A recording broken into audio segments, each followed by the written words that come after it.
capítulo 12, rápido, el tiempo corre. El pastor Thor me dijo, tienes hasta las 8:20, así que tengo 15 o 20 minutos para terminar. No, capítulo 12 de Daniel. Daniel es un libro interesante. Es paralelo a Apocalipsis. No podemos entender las profecías si no casamos estos dos libros. Son libros tipológicos, son libros que tienen que ver con eventos finales y son libros donde se presenta el evangelio eterno de una forma bien clara. Cuando Dios manda un mensaje, amigos, a través de los profetas, no es para que no lo entendamos, es para que lo entendamos, pero tenemos que estudiar, por supuesto.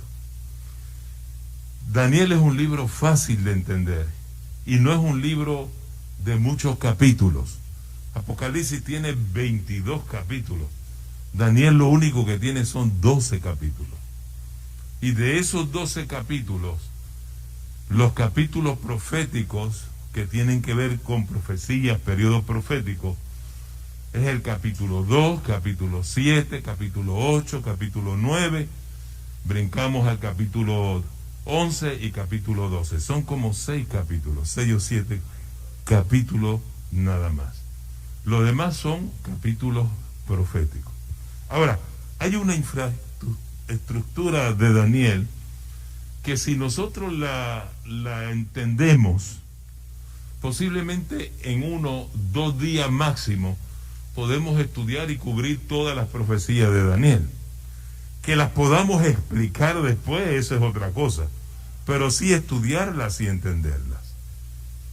Es interesante notar que desde el capítulo 8 en adelante hasta el capítulo 12, Daniel escribió esa parte en hebreo. Pero los capítulos 2 al 7, Daniel lo escribió en arameo. O sea, la primera parte del libro fue escrita en arameo, la segunda parte en hebreo.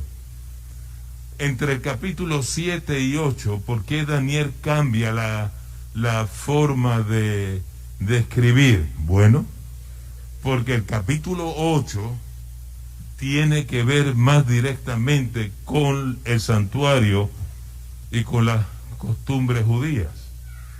Él entra en una temática, ese es el corazón del libro, y yo diría el corazón de la profecía.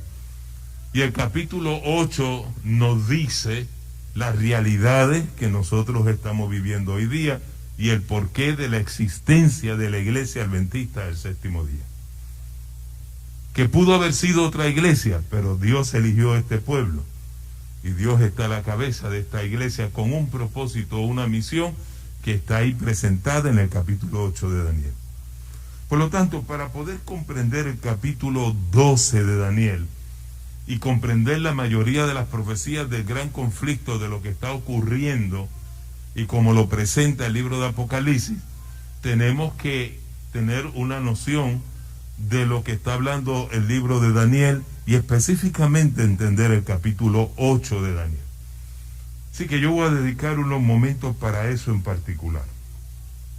Capítulo 12 de Daniel, si ustedes se fijan, vamos a ver bien para que ustedes lleguen a la misma conclusión que yo.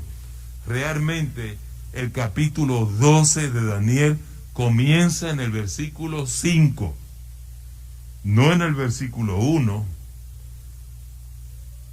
El capítulo 11 de Daniel se extiende hasta el versículo 4 del capítulo 12. Y se lo voy a demostrar. Fíjense que el capítulo 12, versículo 1 dice, y en aquel tiempo, yo me detengo ahí y le pregunto a Daniel, ¿en qué tiempo? ¿De qué tú estás hablando? Parece que viene una narrativa anterior y entonces hay una continuidad, está explicando algo y sin detenerse dice, y en aquel tiempo. Pero el monje que hizo la división de los capítulos y los versículos no hizo un trabajo fácil, y hay que aplaudir el trabajo, y yo sé que fue guiado por el Señor, y el Señor permitió que fuera así, pues así lo tenemos que aceptar. Pero realmente, para poder interpretar el capítulo 12, tenemos que entender que el versículo 1 está conectado con los versículos anteriores, con el versículo 44, 45 del capítulo 11. Ahora, sigue la narrativa de todo lo que está diciendo el profeta hasta que llega al versículo 4. Y ahí termina toda la historia. Porque el versículo 4, el ángel le dice a Daniel: tú, empero Daniel, cierra las palabras y sella el libro hasta el tiempo del fin. Se acabó. Te dije todo lo que te iba a decir. Te expliqué todo lo que te iba a explicar. Y ahora que se acabó, vamos a sellar el libro. Y no va a ser abierto hasta el tiempo del fin. Le dice el ángel a Daniel. Y entonces en el versículo 5, Daniel ve otra escena, otra cosa.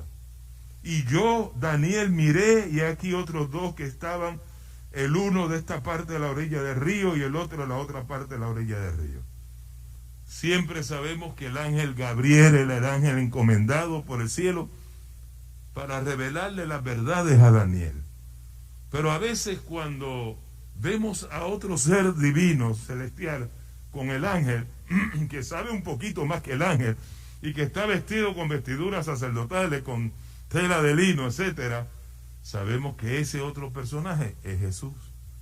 Y entonces el ángel le pregunta a Jesús, en una serie de ocasiones, no solamente en Daniel, vemos eso también en el libro de Apocalipsis. Vemos eso en Daniel en el capítulo 8, cuando un ángel supuestamente le pregunta al otro: ¿cuánto va a durar la prevaricación asoladora? Y el ángel que sabe contesta: parece que ese ángel es el ángel de Jehová. Así que en el versículo 5 en adelante, lo que tenemos es un resumen de todo lo que ha estado diciendo Daniel. Eso es un resumen, en una conclusión. Por eso entendemos que el capítulo 11 llega hasta el versículo 4. Ahora, hay tres palabras claves que debemos conocer para entender el capítulo 12 de Daniel. Cuando usted ignora el significado de esas tres palabras, se crea confusión, y a veces usted escucha personas hablando de Daniel y del capítulo 12 por la radio, y a veces uno dice: pero ¿de qué está hablando este individuo? Los conflictos mayores que han habido teológicamente hablando en nuestra iglesia concerniente a la interpretación del capítulo 12 de Daniel es porque se ignora esas tres palabras. Y se ignora, por supuesto, lo que Daniel escribió anteriormente. Bueno, dicho esto, quiero mencionarle las tres palabras. Una de ellas es maravillas, que en hebreo se dice pelé. La otra palabra que encontramos en el capítulo 12 de Daniel es la palabra tamid, que la traducimos al español como el continuo, la continuidad. Y la tercera palabra que se menciona en el capítulo 12 de Daniel es la abominación asoladora, o la prevaricación desoladora, lo que decimos en hebreos el sikus somen. Esta palabra específicamente está conectada con todas las profecías, especialmente con la obra impostora del anticristo romano medieval hasta el 1798. Así que yo voy, como el capítulo 12 es una conclusión de todo lo que se ha venido diciendo. ¿Qué les parece si hoy hacemos un repaso de las cosas más importantes del libro de Daniel? Y ustedes van a ver cómo abuelo de pájaro. Y mañana cuando les pregunten quién predicó en Trujillo, Padró, ¿y qué estudiaron, muchachos? En 20 minutos estudiamos el libro de Daniel completo. ¿Y qué aprendiste? Nada, pero lo estudiamos. Bueno, vamos a ver. Yo espero que captemos algo, ¿no? Vamos a tocar solamente los capítulos proféticos nada más, no los históricos. Capítulo 2, sueño de Nabucodonosor. En ese sueño se nos presentan 4 imperios. Esto es un repaso. Ustedes me van a decir cuáles son los imperios. ¿Cuáles son los imperios? Babilonia, Medo-Persa, el reino greco-macedónico y el imperio romano. Ya terminamos con el capítulo 2, ¿qué les parece? ¿Qué más tenemos que entender? Las personas que nunca han estudiado el libro de Daniel, capítulo 2, pues uno tiene que ir con calma, leerles el capítulo y mostrarles lo que está diciendo la profecía, pero con ustedes yo no tengo que hacerlo. Y después del imperio romano, ¿qué es lo que se presenta en la imagen? 10 ¿qué? El pie, 10 reinos. ¿Y qué sucede? ¿De dónde salen esos 10 reinos? De la caída del imperio romano del occidente. Ahí tenemos esas 10 tribus bárbaras que bajaron del norte. Por eso se les llaman septentrional. Vienen del norte y atacan la urbe, la capital del imperio mundial. Y eso lo vemos proyectado en las trompetas de Apocalipsis. Pero no nos vamos a liar. Es que es lindo brincar de una escena a otra escena y ubicarnos y entender en dónde estamos específicamente. Por ejemplo, alguien me pregunta a mí, padrón, pero en los sellos, ¿en qué sello estamos viviendo? Bueno, estamos en el 6º sello. Y eso es relativo a las trompetas. ¿En qué trompeta estamos viviendo? No. Ahí al final estamos en la 7ª trompeta, en la última trompeta, que comenzó a tocar en el 1844. Según el capítulo 11 de Apocalipsis, dice que cuando comenzó a tocar la 7ª trompeta, comenzó el juicio de los muertos. Se vio el arca del pacto. Jesús pasa del lugar santo al santísimo. Algo comienza ya en el santuario celestial. Aparte de la obra intercesora de Jesús, comienza un juicio. Los libros son abiertos. Comienza un juicio investigador. Pero también comienzan unas bodas. Y cuando las bodas se acaben, Jesús se está casando con su novia, la santa ciudad, según el capítulo 21 de Apocalipsis. Entonces capítulo 19 dice que Jesús viene como Rey de Reyes para llevarnos a las cenas de las bodas. Después de una boda viene una ¿qué? Una fiestecita, una cena, viene el bizcochito. Jesús mismo dijo que volvería para llevarnos a las cenas de las bodas del Cordero. Nosotros estamos invitados no a la boda, pero podemos entrar a la boda ahora por fe. Ahí está Jesús intercediendo por nosotros. Capítulo 10 del libro de los Hebreos, Pablo dice que ahora es el momento que podemos pasar el velo, eso es su carne, llegar a donde está Jesús y ahí recibir perdón y misericordia. Jesús está en el trono de gracia, intercediendo por nosotros, y lo ha estado haciendo desde que ascendió en el año 31 al cielo. Capítulo 7, terminamos con los 4 imperios. Ahora brincamos al otro capítulo profético de Daniel. Capítulo 2, brincamos ahora al capítulo 7. Y qué interesante, encontramos 4 bestias en el capítulo 7. La primera bestia era ¿qué? Un león que tenía ¿cuántas alas? ¿Ah? 2 alas. ¿Qué quiere decir las alas en la profecía? ¿Qué simbolizan las alas?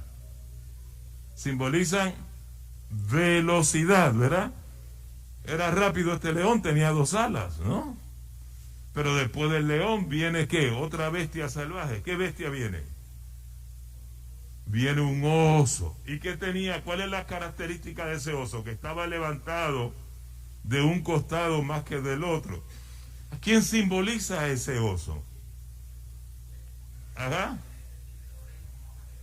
¿Y a quién simboliza? ¿Cómo se llama? Los medos y los persas. Ahí tenemos a Ciro dirigiendo a los persas, con su tío Darío dirigiendo a los medos. Y los dos lograron conquistar el imperio de Babilonia. Hay mucha historia y la historia es interesante, pero no nos podemos detener en la historia. Pero Isaías 45:1 dice el profeta que Dios llamó, mucho antes que existiera Ciro, mi ungido. Es un tipo de Jesús, porque Jesús viene a liberar al pueblo del pecado y después viene a liberarlo en poder y gloria. Y Ciro simboliza en tipología a Jesús, porque Ciro cuando vino pudo liberar al pueblo de Dios, dio permiso para que el pueblo saliera de Babilonia. Pero después del oso, ¿qué otra bestia se nos presenta ahora? Un leopardo. ¿Y cuántas cabezas tiene ese leopardo? 4 cabezas. ¿Y a quién simboliza ese leopardo? ¿A quién simboliza? Al imperio griego, ¿no? Al imperio greco-macedónico. Y esas 4 cabezas, ¿qué quiere decir? ¿Qué pasó con Grecia cuando cayó? Se dividió en 4 partes, ¿verdad? ¿Y eso le dio fuerza al imperio o debilitó al imperio? Lo debilitó. Así que ya vemos ahí que cuando muere su gran líder Alejandro Magno, 4 de sus generales lucharon casi por 10 años para tratar de unir otra vez al imperio griego y no pudieron unirlo. Ya la profecía decía que ese imperio se iba a dividir en 4 partes y no volvería a ser lo mismo. Se debilitó. Y ahí podemos ver a los Seleucidas comenzando en lo que se conoce la parte del norte, a Ptolomeo en la parte del sur, Lisímaco por allá. Se dividieron entre Macedonia y Asia. Ahora, después de ese leopardo terrible, ¿qué bestia aparece ahora? Una bestia como espantosa, indescriptible. Y a veces en los libros de la iglesia ponen a un dragón o me gustó un dibujo una vez que pusieron a un, ¿cómo se llama? Dinosaurio, de esos animales prehistóricos, feos, con dientes grandes, porque dice la profecía que tenía dientes de hierro y que todo lo hollaba, lo pisoteaba. Una bestia terrible. Ahí tenemos los 4 imperios del capítulo 2. Ahora, ¿por qué se le repite la profecía otra vez a Daniel? Ahora se le repite a través de unas bestias que tienen unas características específicas que pueden identificar a esos imperios y que no haya duda de lo que realmente se está diciendo o está escribiendo el profeta. Ahora, esa bestia terrible del capítulo 7, cuando cae, surgen en su cabeza ¿cuántos cuernos? Podría ser relativo a los 10 dedos del pie del sueño de Nabucodonosor. Ahí tenemos los 10 cuernos. Pero es interesante, porque ahora se introduce otro elemento que Nabucodonosor no mencionó. Ahora hay un cuerno pequeño que se levanta entre esos 10 cuernos.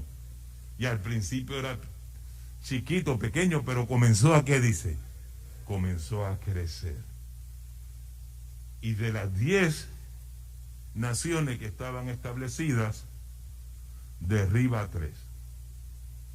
Derriba a 3 de ellas. Los lombardos, los érulos y los ostrogodos cayeron. Luego más tarde vamos a mencionar, 3 naciones caen con ese poder que surge. Entonces ahora la profecía se enfoca en ese poder. Pues tenemos que descifrar ese poder. Tenemos que conocer ese poder. Y ahí se enfoca Daniel y ahí se enfoca Apocalipsis. Daniel no se está enfocando ni Apocalipsis en Rusia, Ucrania, en Alemania. No. La profecía no habla de eso. La profecía habla de un cuerno pequeño que va a surgir, que en un momento dado va a tener control mundial. Lo dice Apocalipsis, no lo digo yo, ¿no? Ahora, entramos en el capítulo 8. Porque Daniel, para que podamos describir o saber quién es ese cuerno pequeño, nos da en el capítulo 7 10 características. Y si ustedes nunca hubiesen estudiado la profecía de Daniel, nos deteníamos a estudiar cada una de ellas, de esos rasgos característicos, para saber quién es el cuerno pequeño, que ya sabemos y conocemos que es el papado. ¿Estamos claros? Hablaría palabra contra el Altísimo, perseguiría a los santos del Altísimo, trataría de cambiar la ley de Dios, Y se daría un tiempo específico, tiempos y la mitad de qué? De un tiempo. Hay un periodo profético aplicado específicamente a ese poder, que ustedes saben ya porque han estudiado que son 1260 años. Ustedes ven que Daniel no es difícil. Daniel no es difícil. Ustedes mismos me han dado a mí una clase aquí de Daniel. Ahora, cuando entramos en el capítulo 8, que ahora él escribe en hebreo, no en arameo, aquí las cosas ahora se comienzan a poner un poquito difícil.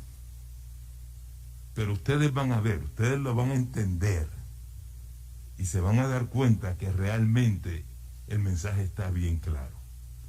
En el capítulo 8 ahora aparece un carnero con 2 cuernos, ¿verdad? Y después del carnero aparece un macho cabrío.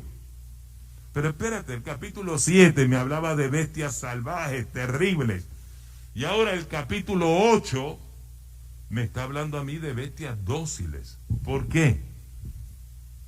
¿Por qué ese cambio? ¿Y por qué solamente 2 bestias? Bueno, el cambio se da porque ahora Daniel va a hablarnos un poquito acerca del santuario celestial. Entra en la temática del santuario y quiero que sepan que Daniel utiliza las bestias en el capítulo 8 que estaban relacionadas con los sacrificios del santuario. ¿Estamos claros? Por eso es que cambia ahora a bestias dóciles. Ahora, ¿quiénes son esas bestias? Yo quiero saber. La Biblia se explica a sí mismo, se explica sola. Viene el ángel Gabriel. Y Daniel se encuentra ahora con un problema, que es que el capítulo 8, la visión que él ve, tiene 2 partes. ¿Cuántas partes dije yo que tenía? 2 partes. Es un problema ahora. ¿Por qué? La primera parte tiene que ver con esas bestias dóciles. Pero la segunda parte tiene que ver con un periodo profético que se menciona en el versículo 14.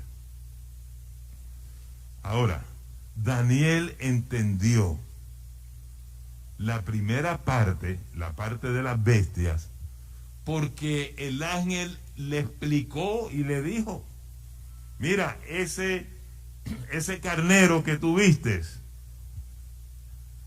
¿qué le dijo Daniel? Son los medos y qué.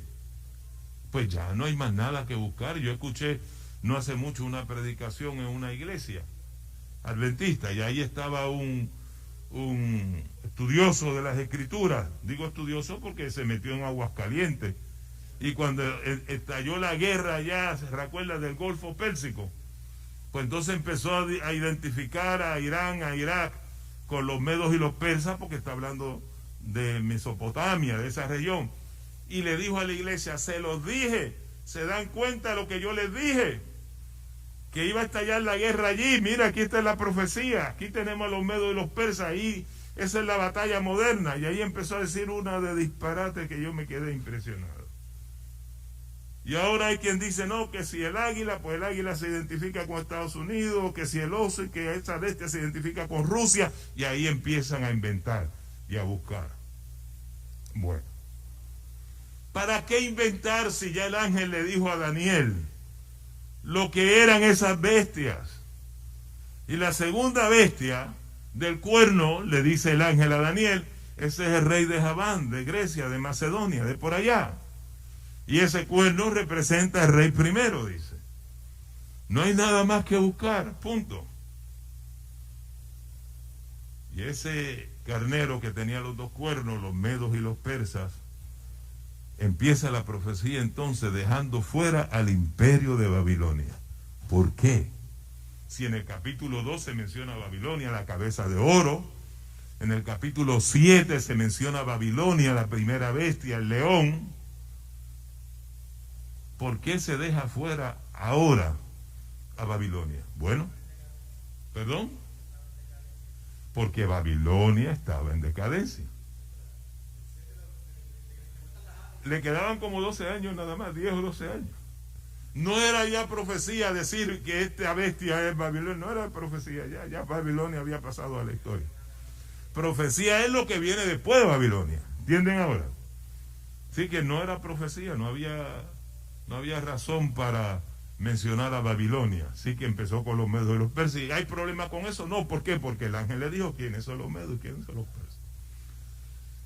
Hay una palabra en hebreo, y me da mucha pena no tener un slide para ir mostrándoselas a ustedes, para visión. Fíjense que en el capítulo 8 de Daniel, en el versículo 2 específicamente, se usa esa palabra, visión. Y dice así en el versículo 2, y vi en visión. Y vi en visión. Ok, hay dos palabras para esa palabra que se traduce visión en español. Una palabra es Mara y otra palabra es acción. Acción con H y con Z. Quiere decir, acción, todo lo que él vio. ¿Y qué fue todo lo que él vio? Las dos partes del capítulo 8. Las bestias y la parte del periodo profético. Ahora, cuando habla de visión en el sentido de Azón, habla específicamente de la parte del periodo profético del capítulo 8 de Daniel. Ok, capítulo 8. Vemos que viene tan rápido esa segunda bestia que es el imperio greco-macedónico, la rapidez de Alejandro Magno, que apenas un muchachito joven de 20 y pico de años, en 12 años conquista el mundo y se presenta como el leopardo que en vez de 2 alas tiene 4 alas, implicando la velocidad que conquistó el mundo.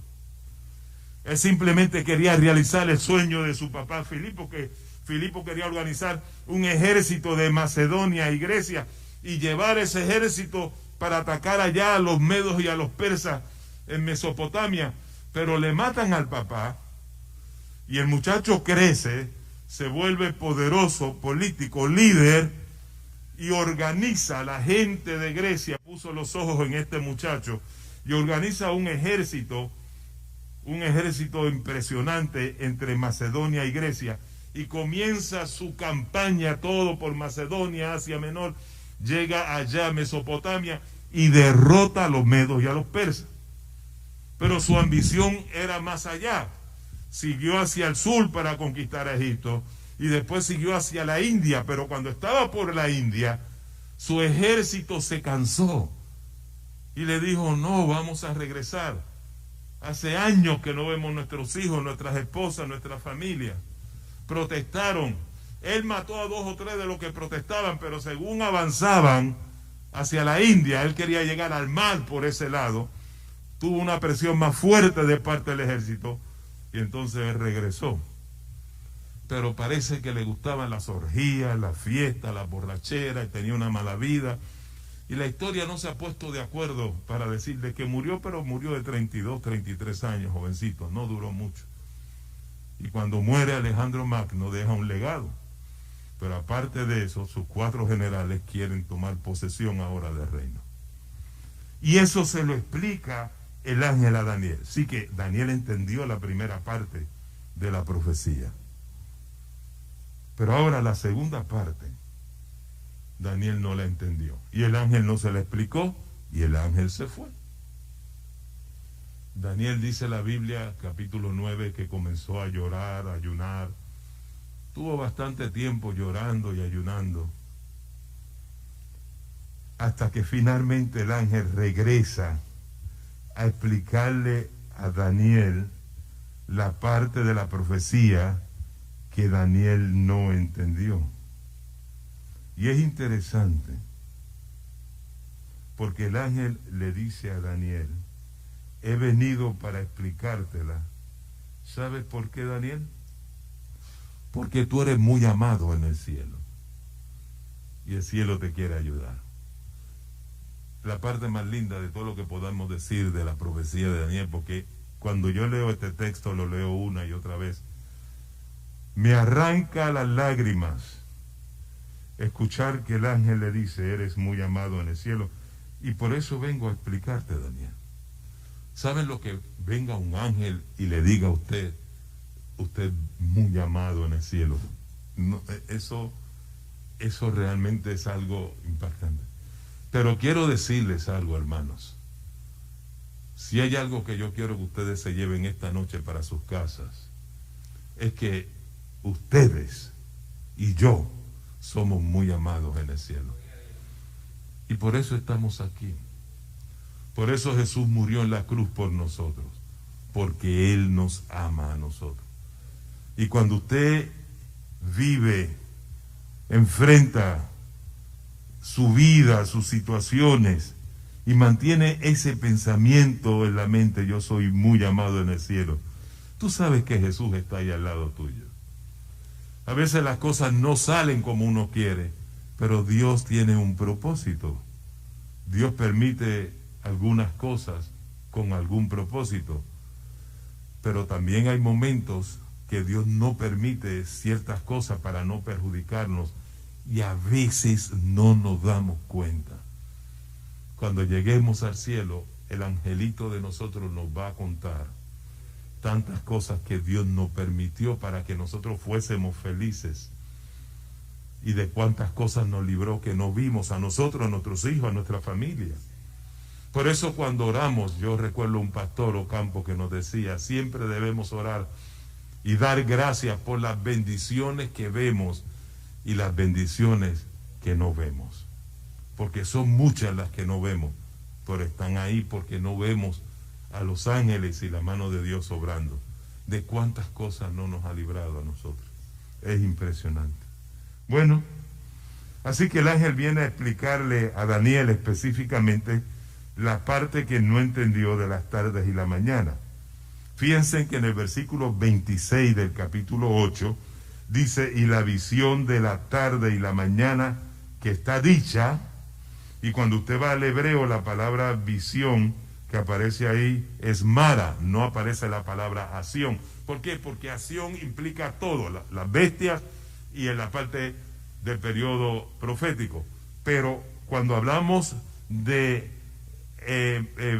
mara, no, azón implica todo. Mara se refiere solamente a las tardes y la mañana. Por eso entendemos que las 70 semanas del capítulo 9 de Daniel es una explicación del ángel de los 2300 tarde y mañana. Y en eso la iglesia no tiene ninguna duda. Dice, esa visión, la mara de la tarde y la mañana que está dicha es verdadera. Y tú guarda la mara, la visión, porque es para muchos días. Así que el ángel le explica a Daniel, pero aún así, escúchenme bien, ¿qué iba a entender Daniel 1844? ¿Qué iba a entender Daniel de que Jesús pasaría el lugar santo, el lugar santísimo? ¿Qué iba a entender Daniel que en esa fecha Dios iba a levantar una iglesia llamada la iglesia adventista del séptimo día? ¿Qué iba a entender Daniel? ¿Qué iba a entender Daniel si se le hubiese dado el chasco? El mismo profeta Juan no lo entendió, capítulo 10 de Apocalipsis. Así que él simplemente le explicó las 70 semanas, que era parte de los 2300 tarde y mañana, y no le explicó nada más, porque Daniel no iba a entender. Aún en el capítulo 12, Daniel sigue insistiendo y le dice, no entiendo lo que me estás diciendo. Y el ángel dice, pues no te preocupes, sella el libro, que esto es para el tiempo del fin. No es para que tú lo entiendas ahora. Va a llegar un momento que se va a entender. Pero hasta donde le explicó el ángel, Daniel entendió. Y ese periodo profético, quiero decirle, las 70 semanas, fue el primer periodo profético que se entendió en la historia, en el ambiente cristiano, en la época de los reformadores. Fue el primer periodo profético que se entendió. ¿Por qué? Porque ahí estaba la fecha de la venida del Mesías, del bautismo de Jesús y de la muerte y crucifixión de Jesús, y los reformadores pudieron entender bien esa fecha. Los que tenían los oráculos en esa época, los fariseos, los sacerdotes, el pueblo de Israel, nunca entendieron esa profecía. Y tenían los oráculos, ellos tenían la profecía y no la entendieron. Y estaba explicada y no la entendieron. Los apóstoles no la entendieron. Pero cuando Jesús resucitó, que estuvo con ellos 40 días, estoy seguro que le explicó muchas cosas relacionadas de él, como está escrito en las Escrituras. Él les abrió la mente, abriéndole las Escrituras y mostrándole. Y yo estoy seguro que Jesús le explicó a ellos. Así que vamos al capítulo 8. Y ahí el capítulo 8, que habla de las bestias, entra ahora en un cuerno. Versículo 9. Y de uno de ellos salió un cuerno pequeño, el cual creció mucho al mediodía, al oriente y hacia la tierra deseable. Ahí tenemos el papado, ¿verdad? No tengo que explicarles muchos detalles sobre eso. Ahí tenemos el papado. Entonces, vamos a la primera palabra que encontramos en el capítulo 12 de Daniel, la palabra tamid, el continuo. Y lo vamos a encontrar aquí en el capítulo 8, porque este es el capítulo que tiene que ver con el santuario. Y dice el versículo 10, y engrandecióse hasta el ejército del cielo y parte del ejército de la estrella echó por tierra y la asolló. Y el versículo 11 dice, y aún contra el príncipe de la fortaleza se engrandeció. ¿Quién es el príncipe de la fortaleza? Cristo Jesús. Así que aún contra el príncipe de la fortaleza se engrandeció. Y esto definitivamente es un poder político y un poder religioso, porque se mete en los asuntos religiosos y en los asuntos políticos. El mismo cuerno de la cuarta bestia que surge entre los 10 cuernos. Y dice la Biblia, y de él, dice el original, no por él. Lo más seguro, si usted lee en su Biblia, dice por él. Pero el original dice, y de él, de Cristo, que es el que se acaba de mencionar, fue quitada la continuidad, porque en el original no está el sacrificio. Y ahí tenemos la palabra tamid, el continuo. Fue quitado el continuo. La palabra tamid está bien repetida y se menciona mucho y se relaciona con los servicios del santuario. Y usted la encuentra ahí en el libro de Levítico. Es mucho, tamid. ¿Qué es continuo? Bueno, lo que los sacerdotes hacían continuamente. Lo que se hacía continuamente, el pan de la mesa de la preposición había que cambiarlo continuamente. Toda la semana había que cambiar ese pan. El candelabro había que mantenerlo encendido continuamente. El altar de oro, el altar de incienso que estaba delante del velo, estaba ahí el mueble más cerca del arca del pacto, donde estaba la presencia de Dios, pero estaba al lado acá de la cortina. Había que echarle incienso y mantenerlo encendido continuamente. Los sacrificios que los sacerdotes hacían, los levitas.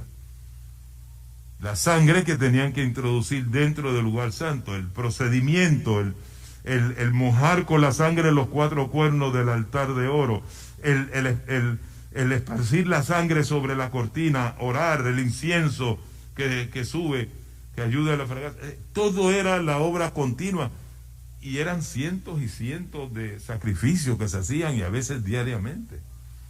Estamos hablando que salieron de Egipto sobre 1.2 millones de dólares.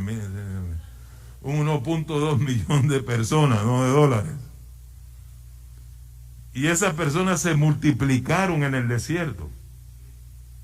Así que no eran poquitos los sacrificios. Fíjense que era tanto el gentío y tanto el revolú y tanto el ruido, que cuando se mandó a hacer el santuario tenía que estar en el centro del campamento, pero alrededor del santuario estaba el campamento de los levitas, y 1 kilómetro de distancia por cada lado estaba establecido el resto del campamento del 1 millón de personas. Y usted con el animalito tenía que caminar casi 1 kilómetro para llegar hasta el santuario para sacrificar esa ovejita, por supuesto. Así que ese trabajo que se hacía en el lugar santo, ¿en el lugar qué? Era el ministerio de los sacerdotes. Ese es el continuo, ese es el tamid. Nada tenía que ver con el lugar santísimo. En el lugar santísimo se llevaba a cabo otra obra. La obra que se llevaba a cabo en el lugar santísimo se le conocía como el Yom Kippur, el día de la purificación. Pero eso no era continuo, porque eso se hacía solamente una vez al año. Por eso cuando usted lee el libro de Levítico y los otros libros de Moisés relacionados a la temática del santuario, usted nunca va a encontrar la palabra tamid relacionada con el Yom Kippur o el día de la santificación, de la purificación del santuario. Ahora hay una palabra relacionada a eso, que es la palabra del juicio. Eso sí, había un juicio. Se va a cabo un juicio, pero no el tamid, no el continuo. ¿Estamos claros en eso? Ok, dice aquí, y de Jesús fue quitado el continuo. ¿Cuándo Jesús comenzó el tamid, el continuo? Su ministerio diario. ¿Cuándo comenzó? Cuando ascendió en el año 31 al cielo, ¿verdad? Cuando Jesús ascendió al cielo, escúchenme bien, porque hay una palabra mal traducida en la Biblia, en el capítulo 9 de los Hebreos. Pablo dice claramente que Jesús entró al lugar santo, no al lugar santísimo. Pero la mayoría de la Biblia traducen esa palabra como si fuera el lugar santísimo. Por eso cualquier persona le abre a usted Hebreo y dice, mira, Jesús pasó directamente al lugar santísimo. Y todavía más, ustedes dicen los adventistas que el arca del pacto era símbolo del trono de Dios. Y Pablo dice que cuando Jesús ascendió al cielo, se sentó a la diestra del Padre. Y el Padre estaba en el lugar santísimo. ¿Cómo resuelves esa situación? Entonces, ahí por la década del 70, muchos teólogos adventistas comenzaron a analizar y a resolver. Lo que pasa es que no hay dos departamentos, simplemente es que cambió el ministerio de Jesús, y eso es lo que se llama el lugar santísimo. Hermanos, nosotros tenemos un tabernáculo real en el cielo. Y usted dirá, pero ¿por qué?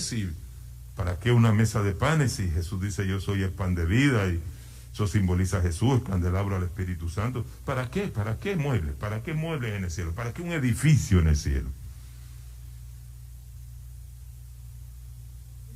Algunos profetas lo vieron, el edificio. Elena G. de White lo vio. El profeta Juan lo vio, Ezequiel lo vio. Se vieron edificios. Real. Es nuestro mensaje como adventistas. Tenemos que tener cuidado. Hay un santuario real, posiblemente con la intención de que no solamente los otros seres del universo, sino también los ángeles puedan contemplar y entender lo que Dios está haciendo por los seres humanos, puedan comprender el plan de redención. Pero Dios le mostró un santuario real a Moisés. La única palabra que aparece ahí en el Antiguo Testamento, tipo, en hebreo tipos, santuario, el modelo que Dios le muestra a Moisés. Y ese es el tipo. Y lo que Moisés construyó es lo que conocemos como el antitipo, en vez del tipo, en vez del modelo que Dios le mostró. Pero el del cielo lo conocemos como el prototipo. Y proto del griego, que quiere decir el original, el primero. Si Moisés construyó algo aquí, fue algo pequeño, que era sombra, como dice el apóstol Pablo en el libro de los Hebreos, pero la realidad está allá. Esto que era tangible, que se podía ver, era una sombra de la realidad que estaba allá en el cielo. Tenemos un templo en el cielo. Y cuando Jesús ascendió en el año 31, que comenzó su ministerio, y el ministerio de los sacerdotes en la tierra era simplemente un símbolo del ministerio de Jesús en el santuario celestial. Ese es nuestro mensaje. Jesús comenzó su tamid, su continuo en el cielo, pero en el lugar santo. Perdón, interceder por nosotros. Les voy a decir más. No puedo entrar ahora en detalle. Hay un artículo que escribió hace años, el pastor ya murió, el doctor Salim Japa. ¿Se recuerdan Salim Japa? Y él utilizó esa tesis que él escribió, utilizó argumentos de los judíos, tratando de explicar cómo la mesa de los panes en el lugar santo simbolizaba el trono de Dios en el periodo que Jesús estaba en el lugar santo. Primero, la mesa tenía dos coronas, una hacia arriba y una hacia abajo. El único mueble que tenía dos coronas. Implicaba ahí dos seres. Y usted dirá, pero en la geografía del santuario, ¿dónde está proyectada la Trinidad? Bueno, la lámpara era símbolo del Espíritu Santo, y la lámpara estaba en el sur, la mesa en el norte. El Espíritu Santo está acá en el sur. El Padre y el Hijo están allá en el norte. Ahí está la geografía de la Trinidad. Pero cuando Jesús ascendió, el apóstol Pablo dice que se sentó a la diestra del Padre. Ahí usted tiene las dos pilas de pan, el Padre y el Hijo, aunque esos panes simbolizaban también las 12 tribus de Israel. Y además, yo les puedo probar con la Biblia y les puedo probar con el espíritu de profecía que no solamente el Hijo pasó del lugar santo al lugar santísimo, sino que pasó también el Padre. Vayamos ahí al capítulo 7 del libro de Daniel, versículo 9. Daniel capítulo 7, versículo 9. Ustedes se dan cuenta cómo el capítulo 7 y 8 nos han detenido un poquito. No es tan rápido ver el sueño de Nabucodonosor, hay muchas cositas. Estuve mirando, dice, hasta que fueron puestos tronos, dice la Biblia. Otras versiones dicen sillas.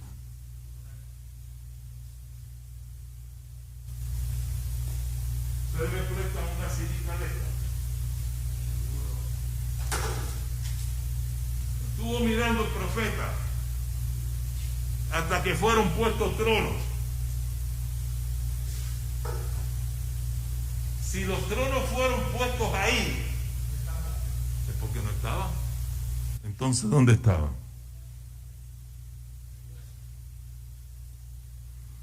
Estuve mirando hasta que fueron puestos tronos, y un anciano de gran edad se sentó. ¿Quién es ese anciano de gran edad? El Padre, cuyo vestido era blanco como la nieve, y el pelo de su cabeza como lana limpia. Su trono llama de fuego, y su rueda fuego ardiente. Me dice uno, pero el trono de Dios es movible. Sí, es movible, lo vio Ezequiel, lo vio el salmista David. Y aquí dice sus llamas, sus ruedas de fuego, sus ruedas fuego ardiente. Tiene ruedas el trono de Dios. Parece que son querubines que mueven el trono de Dios. El trono de Dios es movible. En sí, el trono de Dios es símbolo de su poder. Donde está Dios está su trono. Un río de fuego procedía y salía de delante de él. Millares de millares le servían. ¿Quiénes son esos millares de millares? Los ángeles. Y millones de millones asistían delante de él. Y miren lo que dice ahora el texto. El juez se sentó y los libros fueron ¿qué? Cuando dice el juez se sentó es porque comienza una escena de juicio. Y cuando dice que los libros se abrieron es que viene una escena de investigación. ¿No es acaso así las cortes, licenciado? Hay que investigar, ¿no?, los casos antes de llegar a una conclusión final. En un momento dado en la historia de esta humanidad, el Padre pasó de un lugar a otro y se comenzó un juicio, pero un juicio investigativo, comenzó una investigación. Y el versículo 13 dice, miraba yo en la visión de la noche, y aquí en las nubes del cielo como un hijo de hombre. ¿Quién es ese hijo de hombre? Que él mismo se echó ese título. Él dijo que él era el hijo de hombre, que venía y llegó hasta el anciano de grande edad e hicieron llegar delante de él. Quiere decir que el Padre pasó primero y luego pasó ¿quién? el Hijo. Y aquí fue el texto que malinterpretaron nuestros pioneros, los mileristas, porque entendían, era lo que se creía para esa época, todas las iglesias, que la tierra era el tabernáculo, y dice aquí, y he aquí que venía en las nubes del cielo, y la profecía de la venida de Jesús dice que viene en las nubes del cielo, y venía a purificar el santuario, y entendían que venía a purificar la tierra, pero pasaron por alto el texto que dice que lo llevaron hasta el anciano de grande edad. No dice que vino a la tierra, sino que fue llevado ¿a qué? Al anciano de gran edad. Entonces me preguntan, Padrón, pero ¿y qué simbolizan las nubes? En el cielo hay nubes. Acá con nosotros hay nubes por lo que es, pero en el cielo hay nubes, porque dice que fue llevado a las nubes de los cielos. ¿Saben lo que dice el espíritu de profecía? Nubes de ángeles. Esas nubes eran ángeles que transportaban a Jesús, dice ella, del lugar santo al lugar santísimo. Quiere decir que el único mueble que podríamos decir que simboliza el trono de Dios en el lugar santo es la mesa de los panes. Ahí le doy todo el crédito a Salim Japa. Y Jesús, contestando la pregunta del licenciado, ascendió al cielo en el 31 y comenzó la obra ministerial, el continuo, la intercesión, perdón de nuestros pecados, lo que hace por nosotros con el Padre. Pero en el lugar santo, Jesús estaba sentado, porque dice Pablo en más de una ocasión que cuando ascendió se sentó a la diestra del Padre. Pero ahora en el lugar santísimo está de pie delante del Padre. Del 1844 para acá. Y eso en simbolismo tiene mucho que decir. Y hasta aquí llegamos. Seguimos el miércoles. Los espero. Tuvimos que poner el freno en el capítulo 8. El miércoles, ¿sí? Por eso dije el miércoles. Así que el miércoles vamos a continuar nuestro estudio y nos quedamos en el capítulo 8 del libro de Daniel.